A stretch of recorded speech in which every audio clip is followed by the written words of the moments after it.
عشق امشبم 1000 دفعه نوشتم از روی اسم توه، انگار روح من تو جسم توه.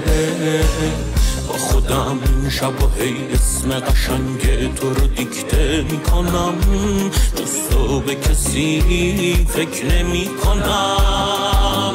تو شدی قشنگ تر از پریا، تو دل کسی جز من نریا.